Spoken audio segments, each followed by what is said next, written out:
Hello student, ਆਪਾਂ next ਪੜ੍ਹਦੇ ਹਾਂ। ਆਪਾਂ ਕੱਲ ਲਾਸਟ ਵਾਲੇ ਟੌਪਿਕ 'ਚ ਪੜ੍ਹਿਆ ਸੀ force can change the state of motion. Force ਬਾਰੇ ਪੜ੍ਹਿਆ ਸੀ, force can change the shape of object. ਹੁਣ ਆਪਾਂ ਨੈਕਸਟ ਪੜ੍ਹਦੇ ਹਾਂ ਕਿ ਜਦੋਂ ਆਪਾਂ ਫੋਰਸ ਅਪਲਾਈ ਕਰਦੇ ਹਾਂ ਇਨਫਲੇਟਡ ਬੈਲੂਨ 'ਤੇ, ਜਿਹਦੇ ਬੈਲੂਨ ਆਪਾਂ ਫਲਾਇਆ ਹੁੰਦਾ, ਠੀਕ ਆ, ਤਾਂ ਉਹਨੂੰ ਜਦੋਂ ਆਪਾਂ ਪ੍ਰੈਸ ਕਰਦੇ ਹਾਂ ਤਾਂ ਕੀ ਹੁੰਦਾ ਵਾ, ਕੀ ਹੋਊਗਾ, ਉਹਦੀ ਸ਼ੇਪ ਦੇ ਵਿੱਚ ਹੀ ਚੇਂਜ ਆਊਗੀ, ਠੀਕ ਆ। ਜਾਂ ਜਿਹੜੀ ਜਿੱਦਾਂ ਡਾਫ ਆ, ਜਦੋਂ ਆਪਾਂ ਰੋਲ ਕਰਦੇ ਜਿਹੜਾ ਆਟਾ ਗੁੰਨਿਆ ਹੋਇਆ ਤਾਂ ਕੀ ਬਣ ਜਾਂਦੀ ਹੈ, ਚਪਾਤੀ ਬਣ ਜਾਂਦੀ ਹੈ। ਤਾਂ ਕੀ ਆਇਆ, ਉਹਦੀ ਸ਼ੇਪ ਦੇ ਵਿੱਚ ਚੇਂਜ ਆ ਗਈ, ਠੀਕ ਆ। ਤਾਂ ਕਹਿੰਦੇ ਆਪਾਂ ਸਾਰੀਆਂ ਐਕਟੀਵਿਟੀ ਤੋਂ ਕੀ ਪਰਫੋਰਮ ਕੀਤੀਆਂ ਤਾਂ ਆਪਾਂ ਉਹਨਾਂ ਤੋਂ ਕੀ ਰਿਲੀਜ਼ ਹੋਇਆ ਕਿ ਜਿਹੜੀ ਫੋਰਸ ਆ ਉਹਦੇ ਕਰਕੇ ਕੋਈ ਵੀ ਆਬਜੈਕਟ ਆ ਜਿਹੜਾ ਰੈਸਟ 'ਤੇ ਆ ਉਹ ਮੂਵ ਕਰ ਸਕਦਾ, ਠੀਕ ਆ। ਮੂਵਿੰਗ ਆਬਜੈਕਟ ਆ ਉਹਨੂੰ ਆਪਾਂ ਸਟਾਪ ਕਰ ਸਕਦੇ ਹਾਂ, ਉਹਦੀ ਜਿਹੜੀ ਸ਼ੇਪ ਆ ਉਹ ਚੇਂਜ ਕਰ ਸਕਦੇ ਹਾਂ। ਮੋਸ਼ਨ ਆ ਜਿਹੜਾ ਡਾਇਰੈਕਸ਼ਨ ਆਫ ਮੋਸ਼ਨ ਆ ਉਹ ਚੇਂਜ ਹੋ ਸਕਦੀ ਆ, ਠੀਕ ਆ। ਹੋਰ ਕੀ ਆ, ਬਹੁਤ ਸਾਰੇ ਕਾਜ਼ ਆ ਜਿੰਨਾ ਫੋਰਸ ਦੇ ਕਰਕੇ ਹੀ ਜਿਹੜੀ ਆ ਆਉਂਦੀ ਆ। ਫਸਟ ਕੀ ਆ ਗਿਆ, ਸ਼ੇਪ। ਮੂਵਿੰਗ ਆਬਜੈਕਟ ਆ ਜਿਹਨੂੰ ਸਟਾਪ ਕਰ ਸਕਦੇ ਹਾਂ, ਜਿਹੜਾ ਸਟਾਪ ਆਬਜੈਕਟ ਆ ਰੈਸਟ 'ਤੇ ਉਹਨੂੰ ਮੂਵ ਕਰਾ ਸਕਦੇ ਹਾਂ। ਡਾਇਰੈਕਸ਼ਨ ਆ ਜਿਹੜੀ ਮੂਵਿੰਗ ਆਬਜੈਕਟ ਦੀ ਉਹ ਆਪਾਂ ਚੇਂਜ ਕਰ ਸਕਦੇ ਹਾਂ, ਠੀਕ ਆ। ਨੈਕਸਟ ਆ ਗਿਆ ਆਪਣੇ ਕੋਲ ਫੋਰਸ। ਦੋ ਟਾਈਪ ਦੀਆਂ ਫੋਰਸ ਹੁੰਦੀਆਂ ਵਾ, ਕੰਟੈਕਟ ਫੋਰਸ ਤੇ ਨਾਨ ਕੰਟੈਕਟ ਫੋਰਸ, ਠੀਕ ਆ। ਫਸਟ ਕੰਟੈਕਟ ਫੋਰਸ ਕੀ ਹੁੰਦੀ ਆ, ਜਿਹੜੀ ਫੋਰਸ ਐਗਜ਼ਰਟ ਕੀਤੀ ਜਾਂਦੀ ਆ ਇੱਕ ਆਬਜੈਕਟ ਤੇ ਦੂਸਰੇ ਆਬਜੈਕਟ ਦੇ ਉੱਪਰ, ਕਿਹਦੇ ਥਰੂ, ਫਿਜ਼ੀਕਲ ਟੱਚਿੰਗ ਦੇ ਥਰੂ, ਠੀਕ ਆ। ਜਦੋਂ ਆਪਣੀ ਬੋਡੀ ਆ ਉਹਦੇ ਦੂਸਰੇ ਆਬਜੈਕਟ ਦੇ ਟੱਚ ਦੇ ਵਿੱਚ ਆਉਂਦੀ ਆ ਤਾਂ ਉਸ ਫੋਰਸ ਨੂੰ ਕੀ ਬੋਲਦੇ ਆ, ਕੰਟੈਕਟ ਫੋਰਸ ਬੋਲਦੇ ਆ, ਠੀਕ ਆ। ਜਿਹੜੀਆਂ ਕੰਟੈਕਟ ਫੋਰਸਾਂ ਹੁੰਦੀਆਂ ਕਿਹੜੀਆਂ ਵਾ, ਇਹਦੀਆਂ ਐਗਜ਼ਾਮਪਲ ਕੀ ਆ, ਮੋਸੀਕੂਲਰ ਫੋਰਸ ਹੋ ਗਈ ਤੇ ਸੈਕਿੰਡ ਹੋ ਜਾਂਦੀ ਆ ਫ੍ਰਿਕਸ਼ਨਲ ਫੋਰਸ ਜਾਂ ਫ੍ਰਿਕਸ਼ਨ ਹੋ ਜਾਂਦੀ ਆ। ਹੁਣ ਮੋਸੀਕੂਲਰ ਫੋਰਸ ਕੀ ਆ, ਦੇਖੋ ਕੋਈ ਵੀ ਬੁੱਕ ਆ ਉਹ ਟੇਬਲ ਦੇ ਉੱਪਰ ਪਈ ਆ, ਠੀਕ ਆ। ਜਦੋਂ ਤੁਸੀਂ ਉਹ ਬੁੱਕ ਨੂੰ ਚੱਕਦੇ ਆ ਤਾਂ ਆਪਾਂ ਨੂੰ ਫੋਰਸ ਚਾਹੀਦੀ ਆ ਨਾ ਬੁੱਕ ਨੂੰ ਚੱਕਣ ਦੇ ਲਈ। ਤਾਂ ਜਦੋਂ ਬੁੱਕ ਨੂੰ ਚੱਕਦੇ ਆ ਤਾਂ ਆਪਾਂ ਹੈਂਡ ਯੂਜ਼ ਕਰਦੇ ਆ, ਠੀਕ ਆ। ਹੈਂਡ ਦੇ ਦੁਆਰਾ ਹੀ ਆਪਾਂ ਬੁੱਕ ਚੱਕ ਸਕਦੇ। ਤਾਂ ਹੈਂਡ ਆ ਜਿਹੜਾ ਉਹ ਆਪਣਾ ਕਾਹਦੇ ਕੰਟੈਕਟ ਦੇ ਵਿੱਚ ਆਇਆ, ਬੁੱਕ ਦੇ ਕੰਟੈਕਟ ਦੇ ਵਿੱਚ ਆਇਆ।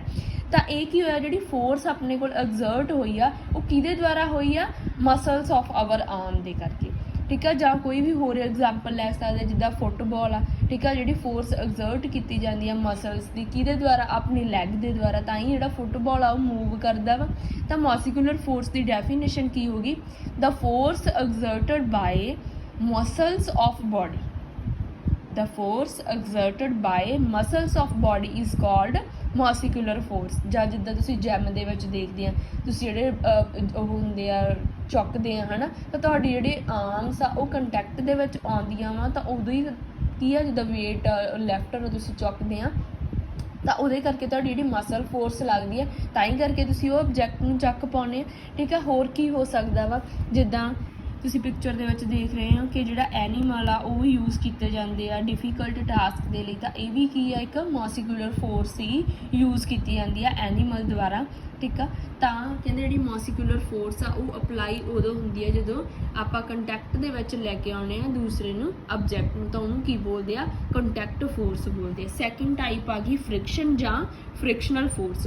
ਆਪਾਂ ਦੇਖਦੇ ਆ ਕਿ ਕੋਈ ਵੀ ਜਿਹੜੀ ਮੂਵਿੰਗ ਆਬਜੈਕਟ ਆ, ਠੀਕ ਆ, ਗਰਾਊਂਡ ਦੇ ਉੱਪਰ ਹੌਲੀ ਹੌਲੀ ਉਹ ਸਲੋ ਡਾਊਨ ਹੋ ਜਾਂਦਾ ਵਾ ਜਦੋਂ ਉਹ ਥੋੜਾ ਜਿਹਾ ਡਿਸਟੈਂਸ ਆ ਕਵਰ ਕਰ ਲੈਂਦਾ। ਤਾਂ ਆਪਾਂ ਕਦੇ ਸੋਚਿਆ ਕਿ ਉਹ ਕਾਹਤੋਂ ਜਿਹੜਾ ਸਟਾਪ ਕਰ ਜਾਂਦਾ ਵਾ, ਕਿਹੜੀ ਫੋਰਸ ਚਾਹੀਦੀ ਹੈ ਜਿਹੜੀ ਮੂਵਿੰਗ ਬੋਡੀ ਨੂੰ ਸਟਾਪ ਕਰ ਸਕੇ। ਤਾਂ ਇਹ ਕੀ ਹੁੰਦੀ ਆ, ਫ੍ਰਿਕਸ਼ਨਲ ਫੋਰਸ ਹੁੰਦੀ ਆ। ਫ੍ਰਿਕਸ਼ਨਲ ਫੋਰਸ ਹੁੰਦੀ ਕੀ ਆ, ਫ੍ਰਿਕਸ਼ਨ ਮੀਨਸ ਕੀ ਹੁੰਦਾ ਵਾ, ਰਗੜ। ਤਾਂ ਫ੍ਰਿਕਸ਼ਨਲ ਫੋਰਸ ਦੀ ਡੈਫੀਨੇਸ਼ਨ ਕੀ ਆ, ਦਾ ਫੋਰਸ ਵਿਚ ਆਲਵੇਜ਼ ਅਪੋਜ਼ ਦੀ ਮੋਸ਼ਨ। ਜਿਹੜੀ ਫੋਰਸ ਆ ਉਹ ਹਮੇਸ਼ਾ ਕੀ ਕਰੂਗੀ, ਆਪੋਜ਼ਿਟ ਮੋਸ਼ਨ ਲਾਉਂਦੀ ਆ ਇੱਕ ਬੋਡੀ ਕਿਹਦੇ ਉੱਪਰ, ਦੂਸਰੀ ਬੋਡੀ ਦੇ ਵਿੱਚ। ਇਹਨਾਂ ਦੋਨਾਂ ਦੀ ਜਿਹੜੀ ਡਾਇਰੈਕਸ਼ਨ ਆ ਉਹ ਕੀ ਹੋਊਗੀ, ਆਪੋਜ਼ਿਟ ਹੋਊਗੀ, ਜਿਹਦੇ ਕਰਕੇ ਕੀ ਆ, ਕੋਈ ਵੀ ਜਿਹੜਾ ਆਬਜੈਕਟ ਆ ਉਹ ਕੀ ਕਰ ਜਾਂਦਾ, ਸਟਾਪ ਕਰ ਜਾਂਦਾ। ਤੁਸੀਂ ਕੀ ਹੋਰ ਦੇਖ ਸਕਦੇ ਆ ਕਿ ਜਿੱਦਾਂ ਤੁਸੀਂ ਬਾਈਸਾਈਕਲ ਆ ਚਲਾ ਰਹੇ ਹੋ, ਜਦੋਂ ਹੌਲੀ ਹੌਲੀ ਤੁਸੀਂ ਸਟਾਪ ਕਰ ਦਿੰਦੇ ਆ ਪੈਡਲਿੰਗ, ਤਾਂ ਇੱਕ ਟਾਈਮ 'ਤੇ ਜਿਹੜੀ ਇਹਦੀ ਸਪੀਡ ਆ ਉਹ ਕੀ ਹੋ ਜਾਂਦੀ ਆ, ਸਲੋ ਡਾਊਨ ਹੋ ਜਾਂਦੀ ਆ, ਠੀਕ ਆ। ਤਾਂ ਇਹਦਾ ਮਤਲਬ ਕਿ ਉਹਦੇ 'ਚ ਕੀ ਫੋਰਸ ਲੱਗ ਰਹੀ ਆ, ਫ੍ਰਿਕਸ਼ਨਲ ਫੋਰਸ ਲੱਗ ਰਹੀ ਆ, ਠੀਕ ਆ। ਤਾਂ ਇਹ ਸਾਰੀਆਂ ਇੱਦਾਂ ਦੀਆਂ ਜਿਹੜੀਆਂ ਐਗਜ਼ਾਮਪਲ ਆ ਤੁਸੀਂ ਯੂਜ਼ ਕਰ ਸਕਦੇ ਡੇਲੀ ਰੂਟੀਨ ਦੇ ਵਿੱਚ ਆ। ਜਿੱਦਾਂ ਬੋਟ ਆ, ਠੀਕ ਆ, ਪਾਣੀ ਦੇ ਵਿੱਚ ਆਪਾਂ ਮੂਵ ਕਰਾਉਣੇ ਆ ਤਾਂ ਉਹ ਵੀ ਕੀ ਆ, ਇੱਕ ਟਾਈਮ 'ਤੇ ਕੀ ਹੁੰਦੀ ਹੈ, ਸਲੋ ਡਾਊਨ ਹੋ ਜਾਂਦੀ ਹੈ, ਅਤੇ ਇੱਕ ਟਾਈਮ 'ਤੇ ਕੀ ਆ ਜਾਂਦੀ ਹੈ, ਸਟਾਪ ਹੋ ਜਾਂਦੀ ਹੈ, ਠੀਕ ਆ। ਨੈਕਸਟ ਆ ਜਾਂਦੀਆਂ ਆਪਣੇ ਕੋਲ non contact force. Non contact force ਦੀਆਂ ਕੀ ਡੈਫੀਨੇਸ਼ਨ, ਕਿਹੜੀਆਂ ਫੋਰਸ ਆ ਜਾਂਦੀਆਂ ਉਹਦੇ 'ਚ, ਮੈਗਨੈਟਿਕ ਫੋਰਸ ਆ ਗਿਆ, ਇਲੈਕਟ੍ਰੋਸਟੈਟਿਕ ਫੋਰਸ ਆ ਜਾਂਦਾ ਵਾ ਤੇ ਗ੍ਰੈਵੀਟੇਸ਼ਨਲ ਫੋਰਸ ਆ ਜਾਂਦੀ ਹੈ। ਠੀਕ ਆ, ਕਿਹੜੀ force? First magnetic force, second electrostatic force, third gravitational force. First of all non contact force ਦੀ ਡੈਫੀਨੇਸ਼ਨ ਪੜ੍ਹਦੇ ਆ। ਹੁੰਦੀ ਕੀ ਆ ਕਿ ਉਹ ਫੋਰਸ ਜਿਹੜੀ ਇੱਕ ਆਬਜੈਕਟ ਤੋਂ ਦੂਸਰੇ ਆਬਜੈਕਟ ਤੇ ਲੱਗ ਰਹੀ ਹੈ ਬਟ ਕੀ ਹੋਵੇ ਥੋੜੇ ਡਿਸਟੈਂਸ ਤੋਂ ਹੋਵੇ, ਉਹਦੇ ਵਿੱਚ ਕੋਈ ਵੀ ਟਚਿੰਗ ਨਹੀਂ ਹੋਊਗੀ, ਵਿਦਆਊਟ ਟਚਿੰਗ। ਨॉन ਕੰਟੈਕਟ ਮੀਨਸ ਨੋ ਕੰਟੈਕਟ ਫੋਰਸ। ਠੀਕ ਆ, ਫਸਟ ਆ ਜਿੱਦਾਂ ਤੁਹਾਨੂੰ ਐਕਟੀਵਿਟੀ ਦਿੱਤੀ ਹੈ 11.16, ਇਹਦੇ ਵਿੱਚ ਦੇਖੋ ਮੈਗਨਟ ਆ। ਠੀਕ ਆ, ਮੈਗਨਟ ਕਿਹਦੇ ਉੱਪਰ ਰੱਖਿਆ? ਉਹਦੇ ਰੋਲਰ ਮਤਲਬ ਪੈਨਸਲਸ ਰੱਖੀਆਂ ਹੋਈਆਂ, ਉਹਦੇ ਉੱਪਰ ਮੈਗਨਟ ਆ। ਤੁਸੀਂ 7th ਕਲਾਸ 'ਚ ਪੜ੍ਹਿਆ ਸੀਗਾ ਕਿ ਜੇ ਸੇਮ ਪੋਲ ਆ ਤਾਂ ਉਹ ਕੀ ਕਰਦੇ ਆ, ਜੇ ਡਿਫਰੈਂਟ ਦੋ ਪੋਲ ਹੁੰਦੇ ਆ ਨਾਰਥ ਤੇ ਸਾਊਥ ਪੋਲ। ਠੀਕ ਆ, ਜੇ ਆਪਾਂ ਨਾਰਥ ਦੇ ਨੀਅਰ ਲੈ ਕੇ ਆਵਾਂਗੇ ਤਾਂ ਕੀ ਕਰਕੇ ਦੋਨੋਂ ਲਾਈਕ ਚਾਰਜ ਹੋ ਗਏ। ਲਾਈਕ ਚਾਰਜ ਹਮੇਸ਼ਾ ਕੀ ਕਰਦੇ ਆ? ਰਿਪੈਲ ਕਰਦੇ ਆ। ਠੀਕ ਆ, ਜੇ ਸਾਊਥ ਨੂੰ ਨੀਅਰ ਲੈ ਕੇ ਆਉਣੇ ਆ ਤਾਂ ਉਹ ਵੀ ਰਿਪੈਲ ਕਰਨਗੇ, ਬਟ ਜੇ ਨਾਰਥ ਤੇ ਸਾਊਥ ਨੂੰ ਲੈ ਕੇ ਆਉਣੇ ਆ ਤਾਂ ਉਹ ਕੀ ਕਰਨਗੇ? ਇੱਕ ਦੂਸਰੇ ਨੂੰ ਅਟਰੈਕਟ ਕਰਨਗੇ। ਬਟ ਇਹਦੇ ਵਿੱਚ ਕੋਈ ਮੋਸੀਕੂਲਰ ਫੋਰਸ ਨਹੀਂ ਲੱਗ ਰਹੀ, ਆਪਣੀ ਬਾਡੀ ਉਹਦੇ ਕੰਟੈਕਟ ਦੇ ਵਿੱਚ ਨਹੀਂ ਆ ਰਹੀ। ਤਾਂ ਦੇਖੋ ਹੁਣ ਉਹਨਾਂ ਨੇ ਕੀ ਲਿਖਿਆ ਵਾ? Same charge. ਹੁਣ ਤੁਹਾਨੂੰ ਇੱਥੇ ਕਿੱਦਾਂ ਪਤਾ ਲੱਗ ਰਿਹਾ? ਦੇਖੋ ਇਹਦਾ ਰੈੱਡ ਕਲਰ ਇੱਦਾਂ ਹੀ ਸੇਮ ਆ ਨਾ, ਤਾਂ ਇਹ ਕੀ ਹੋ ਗਿਆ? ਸੇਮ ਚਾਰਜ ਆ। ਨਾਰਥ ਹੋ ਸਕਦਾ। ਠੀਕ ਆ, ਜਦੋਂ ਨਾਰਥ ਤੇ ਨੀਅਰ ਲੈ ਕੇ ਆਵਾਂਗੇ ਤਾਂ ਕੀ ਹੋਊਗਾ? ਇਹ ਇੱਕ ਦੂਸਰੇ ਨੂੰ ਕੀ ਕਰਨਗੇ? ਰਿਪੈਲ ਕਰਨਗੇ। ਤਾਂ ਇਹ ਇੱਧਰ ਨੂੰ ਚਲਾ ਜਾਊ, ਇਹ ਇੱਧਰ ਨੂੰ ਚਲਾ ਜਾਊ। ਬਟ ਹੁਣ ਇੱਥੇ ਕੀ ਆ ਗਿਆ? ਡਿਫਰੈਂਟ। ਇੱਕ ਨਾਰਥ, ਦੂਸਰਾ ਕੀ ਆ? ਸਾਊਥ ਆ। ਇਹ ਇੱਕ ਦੂਸਰੇ ਨੂੰ ਕੀ ਕਰਨਗੇ? ਅਟਰੈਕਟ ਕਰਨਗੇ। ਠੀਕ ਆ, ਤਾਂ ਸੇਮ ਚਾਰਜ ਕੀ ਕਰਦੇ ਆ? ਰਿਪੈਲ, ਤੇ ਡਿਫਰੈਂਟ ਚਾਰਜ ਕੀ ਕਰਦੇ ਆ? ਅਟਰੈਕਟ। ਠੀਕ ਆ, ਤਾਂ ਇਹ ਵੀ ਇੱਕ ਜਿਹੜੀ ਮੈਗਨੈਟਿਕ ਫੋਰਸ ਆ, ਇਹ ਵੀ ਇੱਕ ਕਾਹਦੀ ਐਗਜ਼ਾਮਪਲ ਆ? ਨॉन ਕੰਟੈਕਟ ਫੋਰਸ ਦੀ। ਨੈਕਸਟ ਆ ਗਿਆ ਇਲੈਕਟ੍ਰੋਸਟੈਟਿਕ ਫੋਰਸ। ਮੈਗਨੈਟਿਕ ਫੋਰਸ ਦੀ ਕੀ ਡੈਫੀਨੇਸ਼ਨ ਹੋਗੀ? The force exerted by magnet is called non contact force. Next ਆ ਗਿਆ ਆਪਣੇ ਕੋਲ ਇਲੈਕਟ੍ਰੋਸਟੈਟਿਕ ਫੋਰਸ। ਇਲੈਕਟ੍ਰੋਸਟੈਟਿਕ ਫੋਰਸ ਕੀ ਹੁੰਦੀ ਆ ਆਪਣੇ ਕੋਲ? ਦੇਖੋ ਉਹਨਾਂ ਨੇ ਇੱਕ ਐਕਟੀਵਿਟੀ ਦਿੱਤੀ ਆ, ਇੱਕ ਟੇਬਲ ਲਿਆ। ਠੀਕ ਆ, ਇਹ ਕਹਿੰਦੇ ਇੱਕ ਪਲਾਸਟਿਕ ਸਟਰॉ ਲੈ ਲਓ। ਠੀਕ ਆ, ਉਹਨੂੰ 2 ਪੀਸਿਸ ਦੇ ਵਿੱਚ ਕੱਟ ਕਰ ਲਓ। ਫਿਰ ਕੀ ਆ, ਇੱਕ ਪੀਸ ਆ ਜਿਹੜਾ ਉਹ ਟੇਬਲ ਦੇ ਨਾਲ ਟਾਈ ਕਰ ਦਿਓ ਥਰੈਡ ਦੀ ਮਦਦ ਦੇ ਨਾਲ, ਜਿੱਦਾਂ ਉਹਨਾਂ ਨੇ ਟਾਈ ਕਰਿਆ ਹੋਇਆ। ਤੇ ਦੂਸਰਾ ਜਿਹੜਾ ਪੀਸ ਆ ਉਹ ਤੁਸੀਂ ਕਹਿੰਦੇ ਆਪਦੇ ਹੈਂਡ ਦੇ ਵਿੱਚ ਰੱਖ ਲਓ। ਤਾਂ ਤੁਸੀਂ ਹੁਣ ਕਰਨਾ ਕੀ ਆ? ਇਹਨੂੰ ਕੀ ਕਰਨਾ ਵਾ? ਇੱਕ ਪੇਪਰ ਦੇ ਨਾਲ ਤੁਸੀਂ ਇਹਨੂੰ ਰੱਬ ਕਰਨਾ ਵਾ।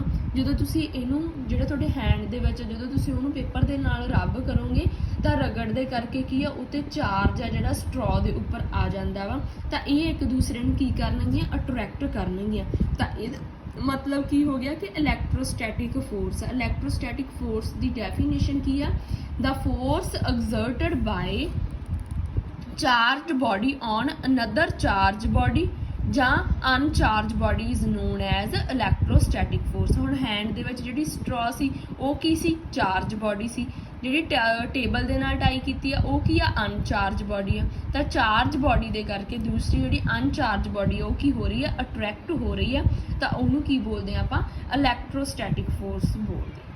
ਠੀਕ ਆ, ਤਾਂ ਇਹਦੇ ਵਿੱਚ ਵੀ ਕੀ ਆ ਗਿਆ? ਨॉन ਕੰਟੈਕਟ ਫੋਰਸ ਦੀ ਐਗਜ਼ਾਮਪਲ ਹੋ ਗਈ। ਜਿੱਦਾਂ ਛੋਟੇ ਹੁੰਦੇ ਤੁਸੀਂ ਕਰਦੇ ਸੀ ਕਿ ਜਿਹੜਾ ਕੌਂਬ ਆ, ਠੀਕ ਆ, ਉਹਨੂੰ ਤੁਸੀਂ ਆਪਦੇ ਡਰਾਈ ਹੇਅਰ ਦੇ ਨਾਲ ਰਗੜ ਕਰਦੇ ਆ। ਠੀਕ ਆ, ਤਾਂ ਉਹਦੇ ਨਾਲ ਜਿਹੜੇ ਤੁਹਾਡੇ ਉਹ ਤੁਸੀਂ ਕੀ ਕਰ ਸਕਦੇ ਆ? ਫਿਰ ਪੇਪਰ ਆ ਜਿਹੜੇ ਉਹਨਾਂ ਨੂੰ ਤੁਸੀਂ ਚੁੱਕ ਸਕਦੇ, ਜਾਂ ਸਮਾਲ ਜਿਹੜੇ ਡਸਟ ਪੀਸਿਸ ਆ ਉਹ ਕੀ ਆ? ਅਟੈਚ ਹੋ ਜਾਂਦੇ। ਜਾਂ ਪੈਨ ਲੈ ਕੇ ਹੀ ਤੁਸੀਂ ਆਪਦੇ ਵਾਲਾਂ ਦੇ ਨਾਲ ਉਹਨੂੰ ਰੱਬ ਕਰਦੇ ਆ। ਤਾਂ ਉੱਦਾਂ ਵੀ ਜਿਹੜੇ ਤੁਸੀਂ ਚੈੱਕ ਕਰ ਸਕਦੇ ਆ ਕਿ ਉੱਤੇ ਜਿਹੜਾ ਚਾਰਜ ਆ ਜਿਹੜਾ ਰਗੜ ਦੇ ਕਰਕੇ ਕੀ ਆ ਹੋ ਜਾਂਦਾ ਵਾ, ਇੱਕ ਬਾਡੀ ਤੇ ਪ੍ਰੋਡਿਊਸ ਹੋ ਜਾਂਦਾ। ਉਹਨੂੰ ਕੀ ਬੋਲਦੇ ਆ? ਇਲੈਕਟ੍ਰੋਸਟੈਟਿਕ ਫੋਰਸ ਬੋਲਦੇ ਆ। ਨੈਕਸਟ ਆ ਗਈ ਗ੍ਰੈਵੀਟੇਸ਼ਨਲ ਫੋਰਸ। ਗ੍ਰੈਵੀਟੇਸ਼ਨਲ ਫੋਰਸ ਦੀ ਪਹਿਲਾ ਡੈਫੀਨੇਸ਼ਨ ਕੀ ਆ? ਦ ਪੁੱਲ ਐਗਜ਼ਰਟ ਬਾਈ ਆਬਜੈਕਟ ਪੋਜੈਸਿੰਗ ਮਾਸ। ਜਿਹੜੇ ਵੀ ਆਬਜੈਕਟ ਦਾ ਮਾਸ ਹੁੰਦਾ ਉਹ ਕੀ ਜਾਂਦਾ ਵਾ? ਅਰਥ ਵੱਲ ਨੂੰ ਕੀ ਹੋ ਜਾਂਦਾ ਵਾ? ਪੁੱਲ ਹੋ ਜਾਂਦਾ, ਖਿੱਚਿਆ ਜਾਂਦਾ ਵਾ। ਤਾਂ ਉਹਨੂੰ ਕੀ ਬੋਲਦੇ ਆ? ਗ੍ਰੈਵੀਟੇਸ਼ਨਲ ਫੋਰਸ ਬੋਲਦੇ ਆ। ਜਿੱਦਾਂ ਕੋਈ ਵੀ ਤੁਸੀਂ ਉੱਪਰ ਨੂੰ ਚੀਜ਼ ਸੁੱਟਦੇ ਆ, ਬਾਲ ਆ ਜਾਂ ਕੁਆਇਨ ਆ, ਕੋਈ ਵੀ ਚੀਜ਼ ਉੱਪਰ ਨੂੰ ਸੁੱਟਦੇ ਆ ਤਾਂ ਉਹ ਆਫਟਰ ਸਮ ਟਾਈਮ ਕੀ ਆ? ਹਮੇਸ਼ਾ ਕੀ ਆ? ਅਰਥ ਤੇ ਹੀ ਆਉਂਦੀ ਆ। ਠੀਕ ਆ, ਇਹ ਕਾਹਦੇ ਕਰਕੇ ਆਉਂਦਾ? ਡਿਊ ਟੂ ਗ੍ਰੈਵਿਟੀ ਦੇ ਕਰਕੇ ਆਉਂਦਾ।